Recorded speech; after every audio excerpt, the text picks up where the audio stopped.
हरिओम आत्मी भक्तजनों, सप्रेम जय श्री हरि। आज का प्रसंग है, बाधा सिर्फ एक प्रकार की नहीं होती।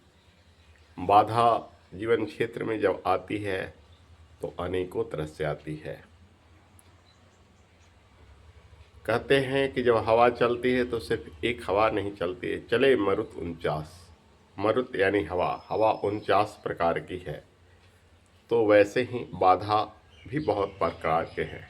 ज्योतिष शास्त्र में जाइए तो पढ़िए, कुंडली दिखाने की परंपरा है।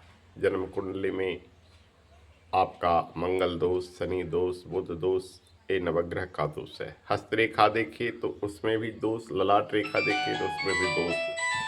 किंतु यह दोष सिर्फ एक प्रकार की नहीं होती है, बहुत सारे प्रकार की होती है। बहुत सारे लोग के स्टार अगर ठीक है कुंडली में या हस्तरेखा से, फिर भी उनके जीवन क्षेत्र में परेशानी है तो कह देते कि सब कुछ तो मेरा ठीक लिखता है, इसका मतलब ये गलत है। ऐसी बात नहीं। कहीं वास्तु शास्त्र से भी दोष है जो आपको कुंडली में विवरण नहीं मिलेगा। वास्तु यानी घर बनाने की। कहीं भूमि दोष है, कहीं पितृ दोष है, तो कहीं ग्रह दोष है। कुंडली और हस्तरेखा तो सिर्फ आपको ग्रह दोष बता सकती है। वास्तु देश के लिए तो आपको अपना घर दिखाना होगा।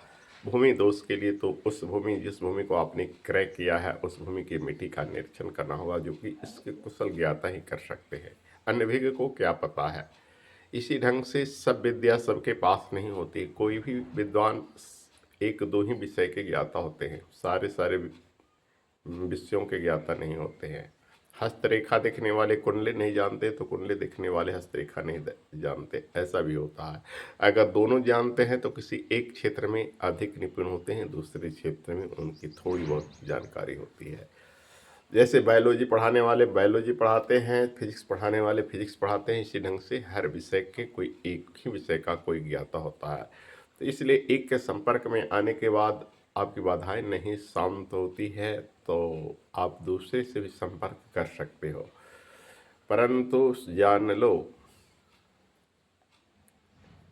कि कोई भी बाधा को मुक्त करना है तो धैर्यवान होना होगा, साहसी होना होगा।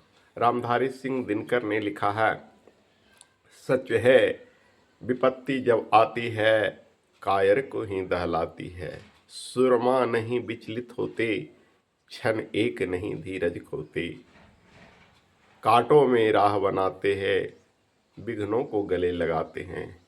जो आ पड़ता सब सहते हैं, उद्योग निरत नित रहते हैं। तो घबराकर पलायन करके कमजोर दिल वाले ही भाग जाते हैं। जो जिसके जीवन में विपत्ति अगर आए, संकट आए, तो हर चीज़ का निदान है। जैसे रोगों की दवा बनी हुई है, बुखार लगे तो पैरासीटामोल खा लो, कमजोरी लगे तो विटामिन बी कॉम्प्लेक्स खा लो, इत्यादि इत्यादि। वैसे ही ग्रहों का दोष अलग, भूमि दोष निवारण के लिए अलग, वास्तु दोष निवारण के लिए अलग। आपको किसी ने कर कराया है, जिसको कृत्या का विचार कहते हैं, तो उसका निवारण अलग। आपको डटे रहना है।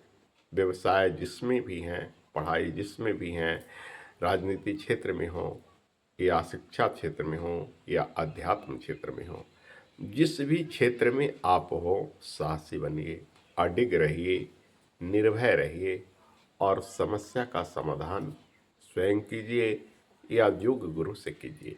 जिस ढंग की भी समस्याएं हैं उस ढंग की समाधान शास्त्रों में है। हर चीज़ का निदान है। जैसे हर रोगों की दवा बन चुकी है, वैसे ही पूर्व से निर्धारित है। समस्याएं भी आएगी, समाधान भी मिलेंगी। योग पथ प्रदर्शक मिलना चाहिए। जैसे रोगों के लिए योग डॉक्टर होना चाहिए, वैसे ही अन्य समस्याओं के लिए योग पथ प्रदर्शक, जिसे हम गुरु कहते हैं, उसका सानिध्य होना चाहिए। भटकाव में नहीं आना चाहिए। अगर हम भटक जाएंगे तभी हमारा निदान नहीं होगा। और सबसे बड़ी चीज़ तो है कि अंदर से साहसी होना चाहिए। जिसके अंदर निगेटिविटी होता है उसी को सब सताता है। कमज़ोर को ही सब कुछ सताता है, साहसी को नहीं सताता है।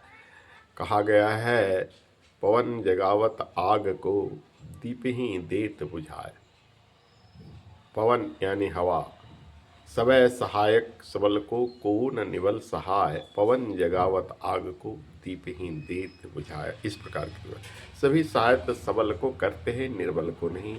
जिस प्रकार से पवन जगावत आग को, हवा चलती है तो आग को जगा देता है, दीपहीन देत बुझाए, लेकिन दिया बुझ जाता है क्योंकि दिया कमज़ोर है, उसकी लौ कमज़ोर है। वैसे ही आप साहसी बने तो आप हर क्षेत्र में आगे बढ़ते चले जाएगा। समस्या आएगी, समाधान के लिए गुरु से परामर्श करें, रोग के लिए चिकित्सक से परामर्श करें। इसी ढंग से जिस क्षेत्र में बाधाएं आती है, बाधा को पार करना सीखें। हरिओम तत्सत। मित्रों, मुझसे विशेष संपर्क करना चाहते हैं, हर समस्या का समाधान है मेरे पास। आप मुझसे बात करें 6202871893 पर, 620-287-1893 पर बात करें। मध्याह्न अपराह्न काल में 3 बजे के बाद 5 बजे तक, या रात्रि में 8 से 9 तक ही। बाकी मेरा समय पूजा पाठ में व्यस्त रहता है। हरिओम तत्सत।